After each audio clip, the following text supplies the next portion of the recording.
اللہ کے بندے ہوتے ہیں ان کا رزق حلال اور طیب ہوتا ہے۔ دیکھو میری اور آپ کی قسمت میں جو لکھا ہے وہ ہمیں ہر صورت میں ملے گا۔ اب اس کو حاصل کرنے کے لیے ہم طریقہ حلال اختیار کرتے ہیں یا حرام کرتے ہیں، تو وہ طریقے کی وجہ سے وہ رزق حلال یا حرام ہو جائے گا۔ تو جو میرے مقسوم ہے وہ مجھے مل کے رہے گا۔ صحیح حدیث پاک ہے کہ جب بچہ شکم مادر میں 120 دن کا ہوتا ہے تو فرشتہ آ کے 3 چیزیں لکھ دیتا ہے، اس کا رزق بھی لکھ جاتا ہے، اس کی عمر بھی لکھ جاتا ہے، اس کا شقی اور سعید ہونا بھی لکھ جاتا ہے۔ میرے والد گرامی رحمت اللہ تعالی علیہ جب میں شعور کی آنکھ کھولی تو مجھے بارہا کہتے تھے کہ رزق تو اللہ نے کتے کا بھی لکھا ہے، تم تو انسان ہو، تو رزق لکھا ہوا ہے۔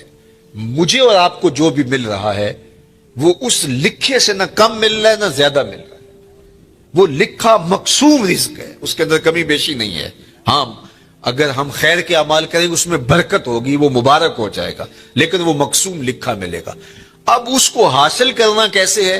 چاہے حرام طریقے سے اختیار کر لے چاہے حلال طریقے سے اختیار کر لے۔ میں ایک سادہ مثال دیتا ہوں کہ اہل مجلس کی جانب سے آپ کے لیے کوئی سحری کا انتظام کیا ہوا ہوگا، تو بعد میں وہ آپ کو سحری دینا چاہیں تو ایک آدمی اپنی جگہ پہ وقار سے بیٹھا رہے، تو ظاہر ہے انہوں نے تو جتنے لوگوں کا اندازہ تھا اس کے مطابق انتظام کیا، تو ان کا ذمہ دار آدمی آگے بڑھے گا اور عزت سے اس کے سامنے رکھ دے گا۔ اور ایک آدمی چھچورا ہو اور وہ آگے بڑھ کر کے وہ اس سے سحری چھین لے تو وہ بھی اس کو بھی مل گئی، لیکن اس کے چھچورے پن سے سب دیکھیں گے کہ یار اگر یہ بیٹھا رہتا تو وہ بیٹھا تھا، اس کے لیے بھی انہوں نے حصہ رکھا تھا اور اس کے لیے بھی تھا، تو یہ صبر نہ کر پایا، اس چھچورے پن کی وجہ سے اس پر ملامت ہوئی۔ یہ بات ذہن میں رکھیے کہ رب نے میرا اور آپ کا رزق لکھا ہوا ہے، الٹی چھلانگیں بھی لگائیں تو اس سے زیادہ نہیں مل سکتا اور اس سے کم بھی نہیں مل سکتا۔ اب ہمارا اختیار ہے کہ ہم اس کے لیے چھچورا پن اختیار کریں، یعنی حرام طریقہ اختیار کر لیں، چاہے اس کے لیے حلال ذرائع اختیار کر کے اللہ سے توفیق مانگے، تو ملے گا اتنا ہی جتنا ہمارے رب نے لکھا ہوا ہے۔ تو جو ثواب ہے اور جو عقاب ہے، گناہ ہے اور جو اس کے اوپر اجر ہے، وہ ہمارے اس عمل کی وجہ سے ہے۔ تو اللہ جل شانہ اس کو حیات طیبہ عطا کرتا ہے، اس کا ذہن ایسے بن جاتا ہے کہ حرام کی طرف اس کی نظر ہی نہیں اٹھتی، وہ ہمیشہ حلال ذریعے سے اختیار کرتا ہے۔ یہ ہے جو ہے وہ حیات طیبہ کا مفہوم امام قرطبی نے بیان کیا ہے۔ لیکن اللہ تعالیٰ جل شانہ یہ اگر توفیق دے دے، دل کے اندر یہ استقامت عطا کر دے تو پھر ہی ممکن ہوتا ہے، ورنہ ہم نے دیکھا ہے کہ یہ محبت ہی ایسی ہے دولت کی کہ اس کے لیے اکثر لوگ حلال اور حرام کی تمیز اٹھا دیتے ہیں، ختم کر دیتے ہیں، اور جب رزق پاک نہیں رہتا تو کچھ بھی پلے نہیں رہتا۔ یہ بات ذہن میں رکھیے گا۔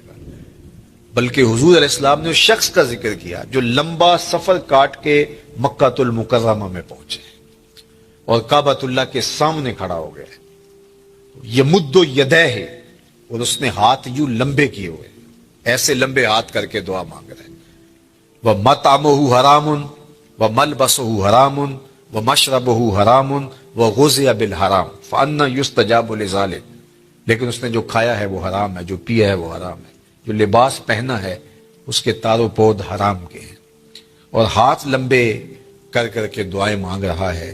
اللہ کے محبوب فرماتے ہیں مجھے بتاؤ فَأَنَّى يُسْتَجَابُ لِذَلِكَ، اس کی دعا کیسے قبول ہو جبکہ اس کا بدن حرام رزق سے پلا ہوا ہے، اس نے جو لباس پہنا ہوا ہے، جو حرام کے 2 کپڑے پہنے ہوئے ہیں وہ حرام سے ہے۔ اب رو رہا ہے ہاتھوں کو لمبا لمبا کر کے، یمد یدیہ، لمبے لمبے ہاتھ کر کے کہہ رہا ہے یا رب یا رب، لیکن وَمَطْعَمُهُ حَرَامٌ وَمَشْرَبُهُ حَرَامٌ وَمَلْبَسُهُ حَرَامٌ وَغُذِيَ بِالْحَرَامِ۔ تو پھر بلکہ علماء نے یہ لکھا کہ اگر رزق پاک نہیں رہتا تو اپنی دعائیں تو قبول نہیں ہوتی، نیک لوگوں کی دعاؤں سے حصہ بھی نکال دیا جاتا ہے۔ جب اللہ کے نیک بندے پوری امت کے لیے دعا مانگتے ہیں تو امت میں یہ بھی شامل ہے، لیکن رزق ناپاک ہونے کی وجہ سے ان کی دعا کا جو اس کے لیے حصہ تھا نکال دیا گیا، ان کی دعا اس کے حق میں قبول نہیں ہوتی۔ تو حلال جو ہے وہ حیاتاً طیبہ کا امام قرطبی نے دوسرا مفہوم بیان فرمایا کہ رزق حلال اللہ اس بندے کو نصیب فرماتا ہے۔ اللہ اکبر۔ تو اس کا ایک معنی، ایک مفہوم یہ بھی بیان فرمایا گیا کہ صبر کی توفیق، اور ایک مفہوم یہ بھی بیان فرمایا گیا استقامت علی الدین، دین کا پر استقامت، اور دین پر چلنے کی توفیقات کا نصیب ہونا۔ بعض لوگوں کو توفیق خیر کی نصیب نہیں ہوتی، اور وہ نیکی کا کام کرنا چاہیں بھی تو نہیں کر پاتے، اسباب ہی نہیں ان کو اس طرح کے، چونکہ یہ جو ہمیں اچھائی کی، نیکی کی توفیق ملتی ہے، یہ بھی اس کے کرم سے ملتی ہے۔ میری توفیق بھی تیرے کرم کا صدقہ، یہ قدم اٹھتے نہیں اٹھائے جاتے۔ تو بعض لوگ جو ہے وہ کوشش بھی کر رہے ہوتے ہیں، لیکن ان کی توفیقات ساتھ نہیں دے رہی ہوتی، اور پھر وہ دوبارہ پلٹ کے، میں نے بہت لوگوں کو دیکھا ہے کہ وہ ارادہ کرتے ہیں نہیں ہم اس طرح نہیں، اس طرح چلیں گے، ان کا دماغ یہ کہہ رہا ہوتا ہے کہ میں غلط چل رہا ہوں، مجھے صحیح چلنا چاہیے اور میں یوں چلوں گا، ارادہ بھی کرتے ہیں لیکن پھر پلٹ کے وہاں آ جاتے ہیں۔ تو اس کا کیا مطلب ہوا کہ توفیقات عزدی ان کے شامل حال نہیں ہے، ان سے برائی کے اسباب ان کے لیے کھلتے ہیں، نیکی کے، اچھائی کے، خیر کے اسباب ان کے لیے نہیں کھلتے۔ لیکن حیات طیبہ کا مفہوم یہ ہے، جب کوئی بندہ اچھے اعمال کے ذریعے ایمان کی شرط کے ساتھ رب کو راضی کرنے میں لگ جائے، تو اس کا پھر حیات طیبہ کا دنیا کے اوپر مفہوم یہ ہے کہ اللہ اس کے لیے نیکی کو مقسوم کر دیتا ہے، اس کے قدم ہی اچھائی کی طرف اٹھتے ہیں، برائی کی طرف وہ جاتا ہی نہیں ہے، اور یہ اس کے لیے خیر کا راستہ ہوتا ہے۔ میں اور آپ دیکھیں، یہ حیات طیبہ جو اولیاء کی زندگیاں ہیں، یہ اللہ ہمیں بھی عطا کر سکتا ہے اگر ہماری طلب سچی ہو۔ جتنی محنت ہم دولت دنیا کے لیے کرتے ہیں، اور جتنے گھنٹے اس کے لیے کام کرتے ہیں، جتنی دماغ سوزی ہم اس کے لیے کرتے ہیں، کیا ہم اس سے آدھی محنت بھی دین کے حصول کے لیے کی؟ اگر ہم نے اتنی محنت کی اور ہمیں نہیں ملا تو پھر ہمیں شکوہ ہونا چاہیے، ہم نے تو محنت ہی نہیں کی۔ ہم کہتے ہیں یہ دین ویسے ہی مفت میں ہمارے ہاتھ آ جائے، کوئی محنت، کوئی مشقت نہ اٹھانی پڑے، جبکہ حصول زر کے لیے، حصول عزت کے لیے، دنیاوی مناصب کے لیے ہم کتنے پاپڑ بیلتے ہیں اور کیا کچھ نہیں کرتے۔ تو میں اور آپ دیکھیں کہ ہم نے اپنے آپ کو اچھائی کی راہوں میں ڈالنے کے لیے کیا عملی جد و جہد اور کوشش کی۔ اگر ہم نے کوشش کی تو میرا رب اس کوشش کے بدلے میں، اگر سچی کوشش ہو تو ضائع نہیں ہونے دیتا۔ والذین جاہدوا فینا لنہدینہم سبلنا، وہ لوگ جو اللہ کی راہ میں کوشش کرتے ہیں، اللہ فرماتا ہے میں ان کے لیے راستہ نہیں، راستے کھول دیتا ہوں، ایک راہ نہیں بلکہ سبلنا، ان کے لیے کئی راستے کھول دیتا ہوں، اور پھر ان کے لیے در کشادہ ہوتے چلے جاتے اور خیر کے دروازے کھلتے چلے جاتے ہیں۔ تو کسی کے لیے توفیقات الہیہ کا حاصل نہ ہونا، اور خیر کے دروازوں کا نہ کھلنا، اور شر کے دروازے ہی ان کے لیے کھلتے رہنا، تو یہ کسی شخص پر اللہ کا قہر و غضب ہے اور اللہ کی ناراضگی کی دلیل ہے، اور اس کو جو ہے وہ سارے کام کاج چھوڑ کے سچی توبہ کرنی چاہیے، تاکہ اس کے لیے خیر کے در کشادہ ہوں، اچھائی کے در کشادہ ہوں۔ یہ دنیا، یہ زندگی، یہ کائنات جس میں ہم رہ رہے ہیں، یہ ہمارا مقصود نہیں ہے، یہ بات ذہن میں رکھیے گا۔ اللہ تعالیٰ جل شانہ نے مقصود اپنی رضا کو ہمارا بنایا ہے، اور ہم یہاں دنیا میں آئے ہی اسی لیے ہیں۔ یہ دنیا بوائی کا موسم ہے، آخرت کٹائی کا موسم ہے۔ بوائی کے موسم میں جو کسان مٹی سے مٹی ہو جاتا ہے، کٹائی کے موسم میں فصل وہی اٹھاتا ہے، اور بوائی کے موسم میں جس نے جو ہے وہ ہل چلایا نہیں اور بیج ڈالا نہیں، سہاگا دیا نہیں، جڑی بوٹیاں تلف نہیں کی اور پانی نہیں ڈالا، تو کٹائی کے موسم میں وہ فصل نہیں اٹھا سکے گا۔ دنیا کو آخرت کی کھیتی کہا گیا ہے۔ خوش نصیب اس دنیا کو آخرت کے لیے گزارتے ہیں۔ وہ دنیا تو گزر ہی جانی ہے، یہ روزے کا مہینہ ہے، تو جو روزہ نہیں رکھتا دن تو اس کا بھی گزر جاتا ہے، اور جو روزہ رکھ کے گزارتا دن اس کا بھی گزر جاتا ہے۔ حضرت داتا گنج بخش علی حجویری علیہ رحمہ کے شیخ ابو الفضل الختلی فرماتے ہیں، دنیا یومن ولنا فیہا صومن، دنیا ایک دن ہے، ہم روزہ رکھ کے گزار رہے ہیں، گزر تو ہماری بھی جائے گی، اور جس نے عیش و عشرت میں گزاری گزر تو اس کی بھی جائے گی، لیکن آخرت کے مقابلے میں یہ دنیا ہے کتنی؟ اللہ اکبر، یہ ساری زندگی کتنی ہے؟ 60 سال، 70 سال، یہی ٹوٹل زندگی ہے نا، آج تو یہی زندگی ہے، چلو 100 سال لگا لیجئے گا، اور آخرت کا ایک دن مقدارہ 50,000 سنہ، قرآن نے کہا کہ آخرت کے ایک دن 50,000 سال کے برابر ہوگا. 50 سال کے برابر نہیں، 100 سال کے برابر نہیں، 50,000 سال کے برابر ایک دن. اور یہ ساری زندگی 60 سال کی، اور اس میں بھی 8 گھنٹے روز سوئیں تو تیسرا حصہ تو سو کے گزار دیا. تو اگر 60 سال زندگی ہے، 20 سال تو گزر گئے. 20 سال سو کے گزارے، باقی 40 سال ہے. اس میں کوئی بچپن کی مدہوشیاں، کوئی بڑھاپے کے دھکے. روزانہ 1 گھنٹہ بھی واش روم میں گزارے، 2 سال تو یہ بھی نکلتے. میرے ایک دوست نے مجھے حساب نکال کے دیا کہ 17 سال بچتے ہیں اگر 60 سال زندگی. چلو 25 سال لگا لیں، 30 سال لگا لیں. وہ قصاب کہتا ہے یہ جو آپ کو جانور دے رہے ہیں نا، قربانی کے دن آ رہے ہیں آگے، وہ کہتا ہے یہ جو آپ کو بیل دے رہے ہیں یہ ویسے 5 من کا ہے، لیکن صافی گوشت 3 من نکلے گا. 2 من انتڑیوں میں چلا جائے گا، وہ سر اور پاؤں میں چلا جائے گا، باقی صافی گوشت جو ہے وہ 3 من ہے. زندگی یوں تو 60 سال کی ہے، لیکن صافی زندگی 30 سال کی، 25 سال کی، 20 سال کی، یہ ہے زندگی. اور وہ بھی ٹینشنوں سے بھری ہوئی، شریکوں نے مار دیا، کچھ چھوڑا ہی نہیں ہے. پریشانیاں، دکھ، خزیاں، ٹینشنیں ہر وقت بھاگم بھاگ. چلو تخت پہ بیٹھ کے بھی گزاری. تو 60 سال زندگی میں سے 30 سال گزارے. صرف 30 سال یہی احتیاط سے گزارنے تھے، یہ نہ گزار سکا.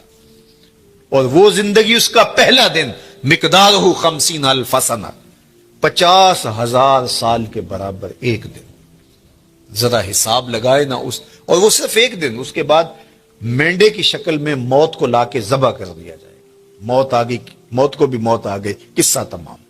جہنم میں ہے تو پھنس گیا، مر بھی نہیں سکتا. اب تو مرنے سے بھی رہا نا. دنیا میں تو لوگ خودکشی کر لیتے ہیں، لوگ کیا کچھ نہیں کرتے. اب تو گھبرا کے یہ کہتے ہیں کہ مر جائیں گے. مر کے بھی چین نہ پایا تو کدھر جائیں گے. تو وہاں پھر موت بھی نہیں ہے. اور جن کو جنت کی راحت نصیب ہو گئی، پھر جو ہے وہ ان کے لیے ابدی اور سرمدی زندگی، نہ ختم ہونے والی. تو ذرا دیکھیے یہ زندگی کیا ہے، صحرا میں پڑے ہوئے ایک ذرے کے برابر بھی نہیں ہے. اور وہ زندگی نہ ختم ہونے والی، نقطہ انجام ہی نہیں. یہ زندگی اچھی گزرنی چاہیے. میں نہیں کہتا کہ یہ زندگی اچھی نہ گزرے، لیکن فرض کرو اگر اچھی نہ بھی گزری تو گزر ہی جائے گی نا.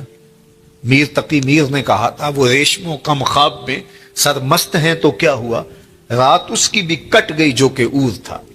برہنہ بدن تھا، سردیوں کی رات تھی، زخم لگے تھے بدن پہ، بخار نے جو ہے وہ بےتاب کر رکھا تھا، اور کوئی باہر ریت کے اوپر پھینک گیا.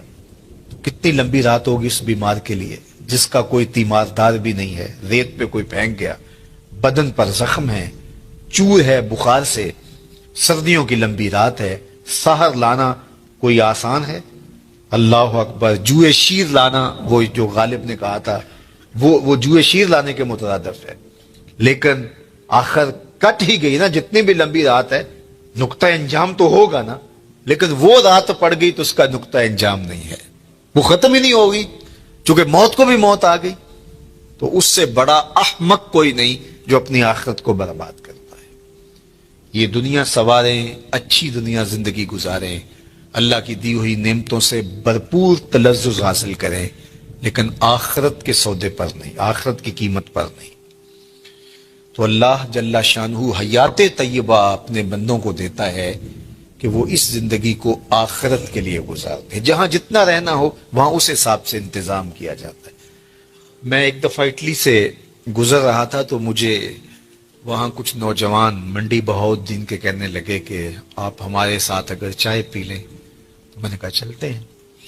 تو ان کے ہاں چائے پینے گیا تو وہ چھوٹا سا گھر تھا ان کا، اور جس میں کوئی تقریباً 20-25 نوجوان رہ رہے تھے.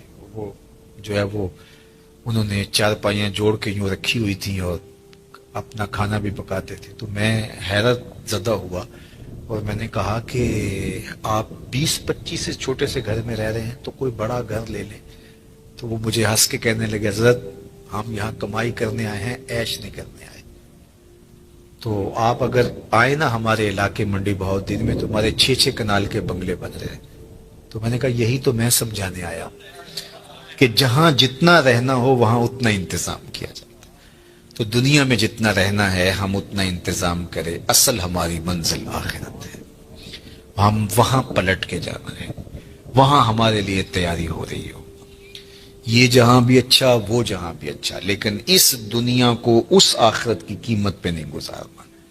یہی ولایت ہے، یہی اللہ کے ولی کرتے ہیں، وہ اس دنیا کی زندگی کو آخرت کے لیے گزارتے ہیں۔ تو پھر یہ زندگی بھی خوشحال، جب یہاں ہم جاتے ہیں 4 دن کے لیے 5 دن کے لیے تو جو ہے وہ خوش جاتے ہیں، خوش آ جاتے ہیں، نہ وہاں ان کے ملک کو چھوڑ کے آنے میں دکھ ہوتا ہے، نہ کوئی پریشانی ہوتی ہے، اس لیے کہ ہم آئے ہیں 4 دن پھرنے کے لیے، سیر کرنے کے لیے، واپس چلے گئے۔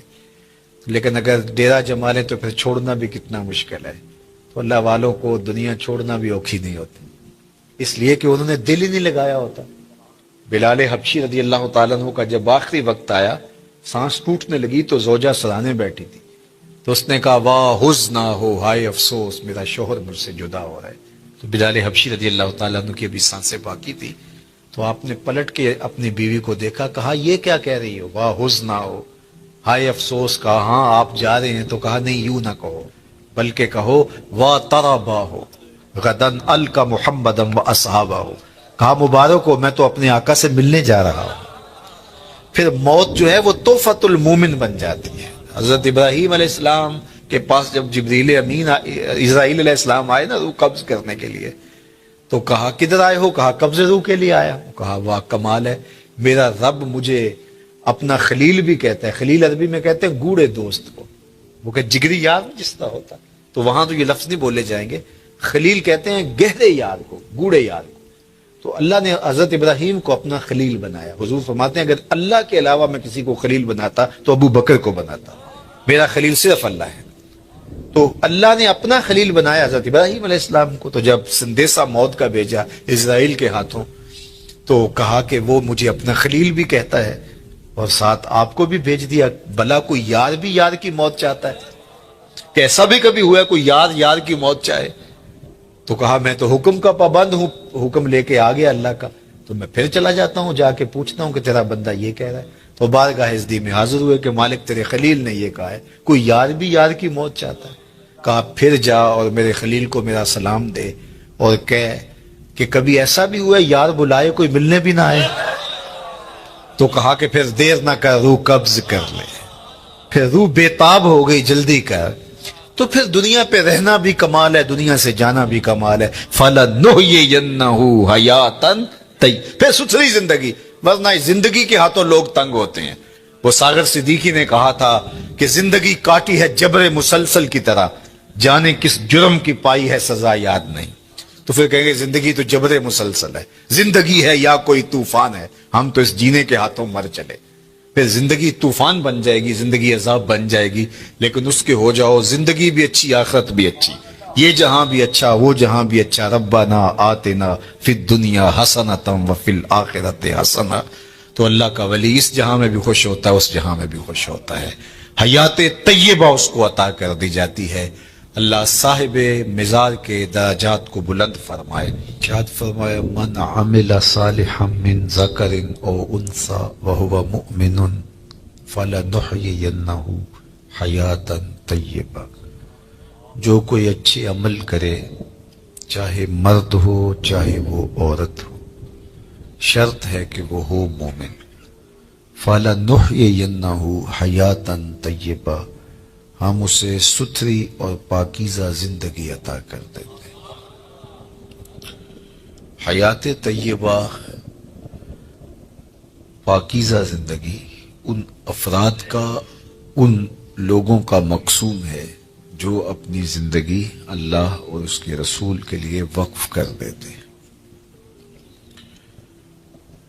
نحیینہ کے اندر بھی مادہ حیات موجود تھا، لیکن حیاتاً طیبہ الگ تاکید لفظی کے ساتھ اس مضمون کو مؤکد کیا گیا ہے کہ کوئی ابہام میں نہ رہے کہ جو میرے ہو جائیں پھر میں ان کو مرنے نہیں دیتا،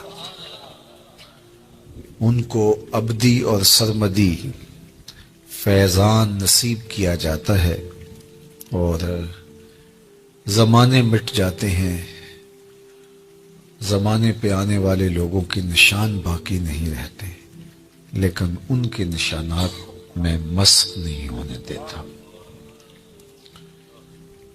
مٹ گیا مشتاق دل سے رنگ یاد رفتگاں، پھول مہنگے ہو گئے قبریں پرانی ہو گئی۔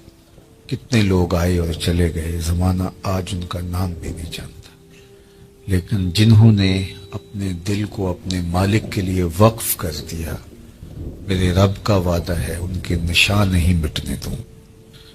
آپ لاہور جاتے ہیں تو راوی کے اس پار جہانگیر کا مقبرہ ہے، بر ہند کا مطلق العنان حکمران، جس کے نقارے بجتے تھے اور پورا ہندوستان اس کے زیر نگیں تھا۔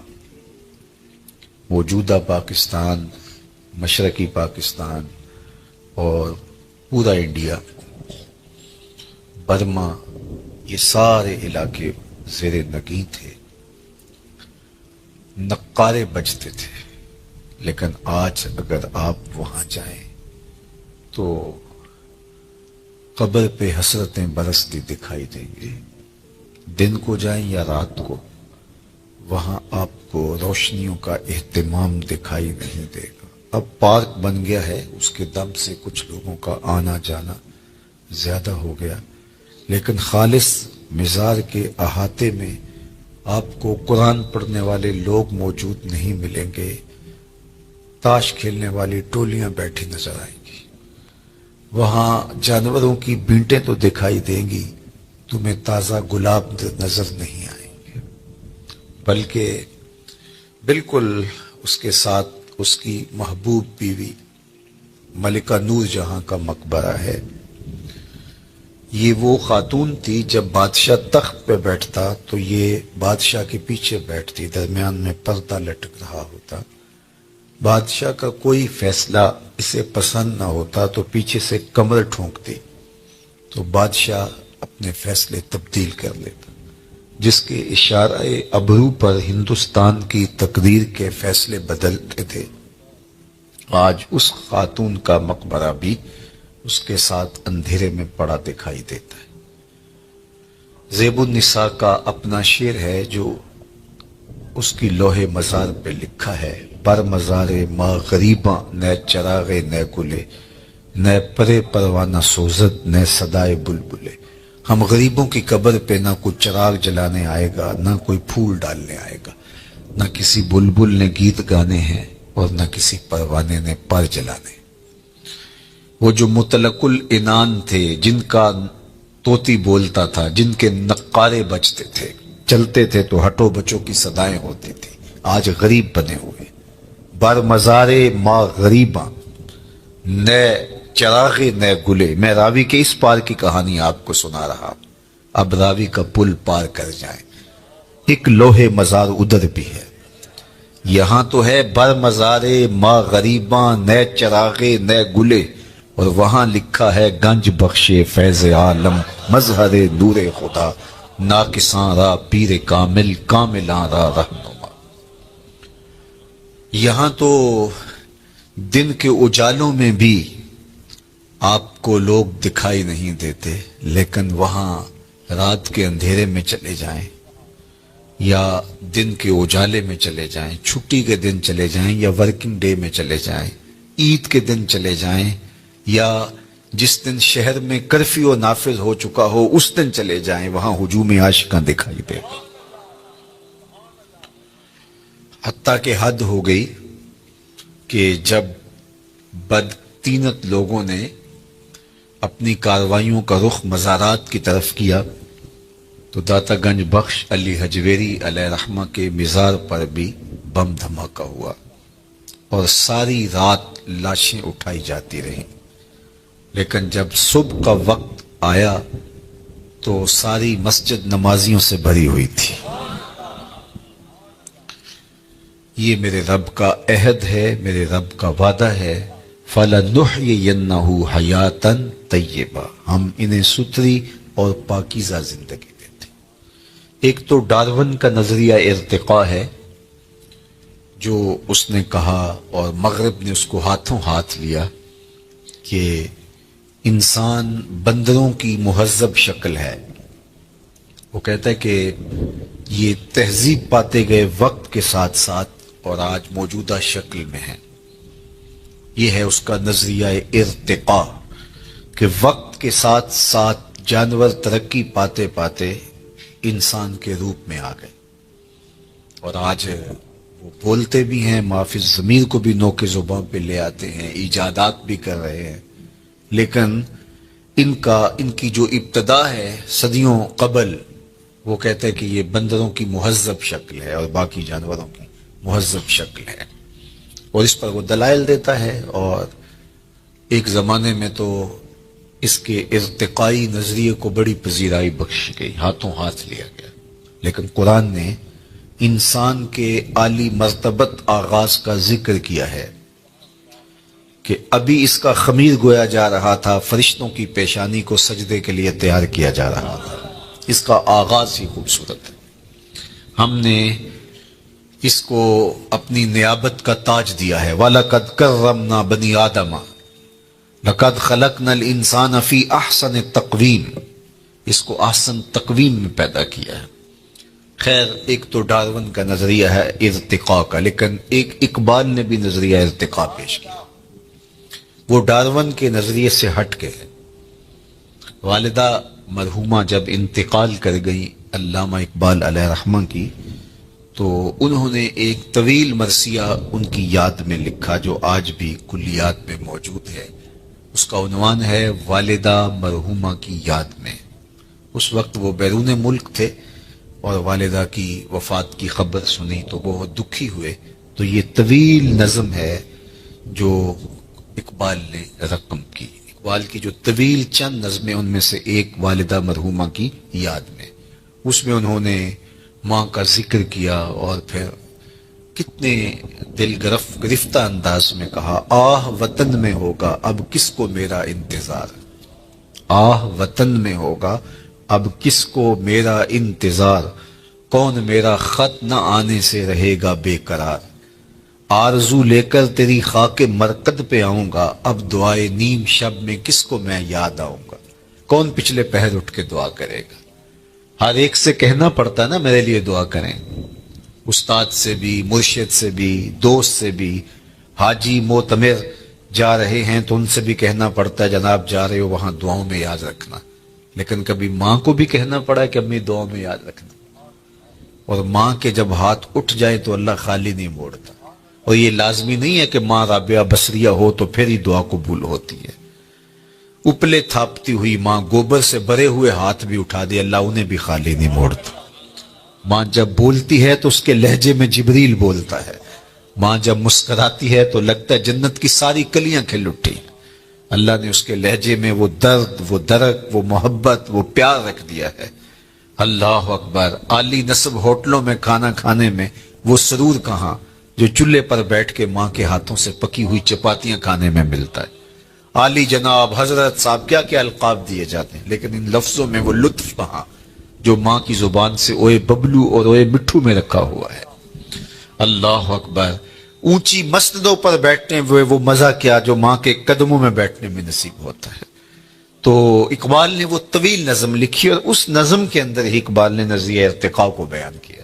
یہ مضمون لمبا ہو جائے گا اگر میں اس کو تفصیل سے عرض کروں، تو اس میں اقبال نے جو ایک تو ڈارون کا نظریہ ہے ارتقاء کا کہ یہ مہذب شکل ہے بندروں کی اور دیگر جانوروں کی، لیکن اقبال نے جو نظریہ ارتقاء پیش کیا ہے وہ یہ ہے کہ ہر شے کی فطرت میں نمو کا جذبہ ہے، بڑھنے کا، آگے بڑھنے کا جذبہ ہے، اور وہ جذبہ ہی اس کی زندگی میں تحرک پیدا کیے رکھتا ہے۔ آگے بڑھنے کا جذبہ نہ ہو تو زندگی میں جمود طاری ہو جائے۔ کاروبار والے بھی آگے بڑھنا چاہتے ہیں، دین والے بھی آگے بڑھنا چاہتے ہیں، تو یہ انسانی زندگی کے اندر ایک جذبہ ہے نشو و نما کا، اور یہ ہر شے کے اندر اقبال کہتے ہیں۔ اور اس کی مثال وہ دیتے ہیں کہ ایک بیج کو آپ زمین کو پھاڑ کر اس کے اندر ڈالتے ہیں تو بیج اس حالت میں مطمئن نہیں رہتا، جب اس کو نمی اور حرارت ملتی ہے تو وہ زمین کا کلیجہ چیر کر کے ایک کونپل کی شکل میں باہر آتا ہے، تو وہ پہلی صورت سے بہتر صورت ہے اس کی۔ یہ نشو و نما کا جذبہ تھا جس نے اس کو زمین سے باہر آنے کے لیے مجبور کیا۔ پھر اس کے بعد اس پہ بھی مطمئن نہیں ہوتا، کونپل سے شاخ بنتی ہے، شاخ سے تنا بنتا ہے، پھر پتے نکلتے ہیں، اس پہ بھی اطمینان نہیں، پتوں پر پھر کلیاں آتی ہیں، اس پہ بھی اطمینان نہیں، کلیوں سے پھول بنتے ہیں، اس پہ بھی اطمینان نہیں، نشو و نما کا جذبہ آگے بڑھنے کا، پھولوں سے پھر پھل بنتے ہیں۔ یہ اس درخت کا نقطۂ کمال ہے۔ اب جب اس نشو و نما کا جذبہ اس کی فطرت میں موجود ہے اور آگے وہ بڑھ نہیں سکتا، پھل سے آگے کدھر جائے، تو وہ پھل پک کے دوبارہ پھر بیج بنتا ہے اور پھر دوبارہ تہے مزار آتا ہے، دوبارہ پھر جو ہے وہ زمین میں آتا ہے، اور زمین میں آ کے پہلے ایک تھا، اب وہ باغ کی شکل میں نمودار ہوتا ہے۔ تو یہ فطرت ہے ہر شے میں۔ اقبال نے مثال جو ہے وہ درخت سے دی، فطرت ہستی شہید آرزو رہتی نہ ہو۔ اگر آپ کی توجہ ہو، فطرت ہستی شہید آرزو رہتی نہ ہو، خوب تر پیکر کی اس کو جستجو رہتی نہ ہو، موت کو سمجھا ہے غافل اختتام زندگی، یہ ہے شام زندگی صبح دوام زندگی، اور یہی ہے فَلَنُحْيِيَنَّهُ حَيَاتًا طیبہ۔ کہا جو میرے ہوتے ہیں پھر میں ان کو مٹنے نہیں دیتا، ان کو ایسی زندگی دیتا ہوں کہ جو قابل رشک ہوتی ہے۔ زمین پر چلنے والے بھی وہ اعزاز نہیں رکھتے جو قبروں کے اندر موجود رہنے والے اعزاز والے۔ اللہ اکبر۔ تو جو ان سے وابستہ ہو جائے، اللہ اس کے رسول سے وابستہ ہو جائے، ان کو پھر وہ مٹنے نہیں دیتا، ورنہ دنیا کے اوپر شہنشاہوں کے نام مٹ گئے۔ میں آپ سے پوچھوں، جس زمانے میں میرے حضور تشریف لائے تھے، اس زمانے کے خاقان کا نام کیا تھا؟ تو شاید آپ معذرت کر لیں کہ ہمارا تاریخ کا مطالعہ تو ضرور ہے، لیکن اتنی گہرائی کہ ہم نام تک یاد رکھیں یہ نہیں ہم بتا سکتے۔ چلو میں پوچھتا ہوں، اس دور کے کیسر کا نام کیا تھا؟ اس دور کی سپر طاقت تھی رومن امپائر، اس دور کی سپر طاقت تھی اور اس کا حکمران۔ تو کہا کہ نہیں جناب، ہم اس دور کے کیسر کا نام نہیں جانتے، اس دور کے خاقان کا نام نہیں جانتے۔ چلو میں نے پوچھ لیا، اچھا اس دور کے کسرا کا نام کیا تھا؟ دوسری سپر طاقت کسرا ایران تھی، اس کے شہنشاہ کا نام کیا تھا؟ تو آپ نے اس پہ بھی معذرت خواہانہ رویہ اختیار کیا، اور آپ کے چہرے بتا رہے ہیں کہ جناب ہم نہیں جانتے۔ جس دور میں میرے حضور آئے، اس دور کی دو سپر طاقتوں کے حکمرانوں کے نام میں اور آپ نہیں جانتے۔ بہت کم لوگ ہیں۔ کیسر روم کا نام، کسرا ایران کا نام، خاقان کا نام، اور اس دور کے بڑے بڑے لوگوں کا نام آپ نے کہا جناب ہم نہیں جانتے۔ اچھا میں نے پوچھا اس مجلس میں ڈھونڈ کے جو سب سے کم عمر کا بچہ تھا کہ میرے حضور کے مؤذن کا نام کیا تھا؟ تو اس نے سر اٹھا کے کہا بلال حبشی۔ تو یار سلطنت روم کے شہنشاہ کا نام تو زمانے کو یاد نہیں ہے، کیسر روم کا نام اور کسرا ایران کا نام تو زمانے کو یاد نہیں ہے، لیکن میرے حضور کے مؤذن کا نام آج بھی زمانے کو یاد ہے۔ اللہ اکبر۔ میں ساری دنیا تو نہیں گھوما، لیکن آدھی کے قریب تو دنیا میں نے دیکھی ہے۔ جس ملک میں بھی گیا ہوں بلال حبشی کے نام کی مسجد ضرور دیکھی ہے۔ اقبال یہ کس کے عشق کا فیض عام ہے، اقبال کا لہجہ دیکھیے، اقبال یہ کس کے عشق کا فیض عام ہے، رومی فنا ہوا حبشی کو دوام ہے۔ کہ رومی شہنشاہ کا تو نام بھی زمانہ نہیں جانتا، لیکن بلال حبشی کا نام آج بھی دلوں کی تختیوں کے اوپر لکھا ہوا ہے۔ اللہ اکبر۔ ہمارے بزرگ فرماتے تھے کہ رنگ کالا تھا لیکن تھا کرموں والا، ہونٹ موٹے تھے، اللہ اکبر، ناک چپٹی تھی، لیکن نسبت رسول کی وجہ سے عزت کا وہ مقام ملا کہ آج بھی دل میں بلال حبشی کا نام آتے عشق جاگ اٹھتا ہے۔ وہ محبت، وہ پیار، وہ الفت اللہ جل شانہ نے حضور کے ساتھ ان کو جو نصیب کی تھی، اور اس کا صلہ کہ آج بھی ان کا نام ذکر ہے۔ تو کہا جو میرے ہو جائیں پھر میں ان کو مرنے نہیں دیتا، ورنہ دنیا کے اوپر تو سارے مرنے کے لیے آئے ہیں۔ شہنشاہ، کج کلا، بادشاہ، شاعر، ادیب، فلسفی، دانشور، کہاں آج زمانہ انہیں جانتا تک نہیں ہے۔ لیکن وہ لوگ جنہوں نے اپنی زندگیاں اللہ اس کے رسول کے نام وقف کی۔ دولت انسان کو لافانی نہیں کرتی، اقتدار سے انسان کا نام باقی نہیں رہتا۔ بڑے اقتدار والے آئے اور زمانہ ان کو بھول گیا۔ ایک خاتون جو ہے وہ ڈھونڈ رہی تھی یونان کے اندر قبر، کسی نے کہا بڑھیا کیا ڈھونڈ رہی ہو؟ کہا یہاں میرا بیٹا سکندر دفن ہے. کہا کس سکندر کی بات کر رہے؟ یہاں تو بڑے بڑے سکندر چلے گئے. شہنشاہ چلے گئے، کج کلا چلے گئے، مٹ گیا مشتاق دل سے رنگے یاد رفتگاں، پھول مہنگے ہو گئے، قبریں پرانی ہو گئی. اور میاں صاحب کہتے ہیں جنہ باجوں اسی پل نہیں سا جیندے، شکلاں یاد نہ رہیاں، سہ سہ جوڑ سنگت دے ڈٹھے، اوڑک وتھاں پئیاں، جنہ باجوں ایک پل نہیں سا جیندے، شکلاں یاد نہ رہیاں. ہم تو اپنے سکے عزیزوں کو بھول جاتے ہیں، لیکن یہ کون لوگ ہیں کہ جو فراموش نہیں ہوتے؟ اس لیے فراموش نہیں ہوتے کہ انہوں نے اس ذات کے ساتھ اپنے تعلق کو مضبوط کر لیا ہے کہ اس کے ساتھ جڑا ہوا تعلق کبھی فنا نہیں ہوتا. اچھا، میں ایک قبرستان میں گیا تو وہاں مختلف شہنشاہوں کی اور بادشاہوں کی قبریں تھی، اور لکھا تھا سابقہ حکمراں فلاں، سابقہ حکمراں فلاں. اور آپ بھی دیکھتے ہیں کہ سابقہ چیف جسٹس، سابقہ وزیر اعظم، سابقہ وزیر خارجہ. تو میں کہتا ہوں یہ سارے سابقہ ہو جاتے ہیں. اللہ کا ولی قبر میں جا کے بھی سابقہ ولی نہیں ہوتا. کسی قبر پہ آپ نے یہ نہیں دیکھا ہوگا کہ سابقہ ولی لکھا ہو. سابقہ وزیر اعظم ہوتا ہے، سابقہ جرنیل، سابقہ چیف آف آرمی سٹاف، سب سابقہ ہے، ان کے ساتھ سابقہ لگ جاتا ہے. لیکن جو اللہ کا ہو جائے پھر اللہ اسے سابقہ نہیں ہونے دیتا. وہ قبر سے باہر بھی ولی ہوتا ہے، قبر کے اندر اتر کے بھی ولی ہوتا ہے. فَلَنُحْيِيَنَّهُ حَيَاتًا طَيِّبَةً، فطرت ہستی شہید آرزو رہتی نہ ہو، خوب تر پہ کر کی اس کو جستجو رہتی نہ ہو.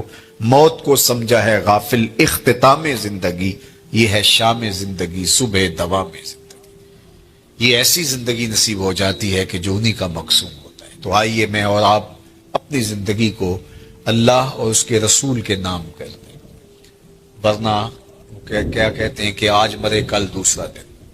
تو زندگی تو ختم ہو جائے گی، ٹوٹ کے بکھر جانے والا خواب ہے. جو کہتے تھے کہ ہم دھرتی کی زینت ہیں، ناگزیر ہیں، کائنات کا چرخ ہمارے حکم سے گھومتا ہے، لیکن زمانے نے پھر ان کو فراموش کر دیا. ان کے ناموں کے ابجد بھی زمانے کو معلوم نہیں ہے. لیکن جنہوں نے خاک بنا لیا در رسول کی اپنے آپ کو، صدیاں گزرنے کے باوجود بھی وہ سرخرو اور کامیاب ٹھہرے.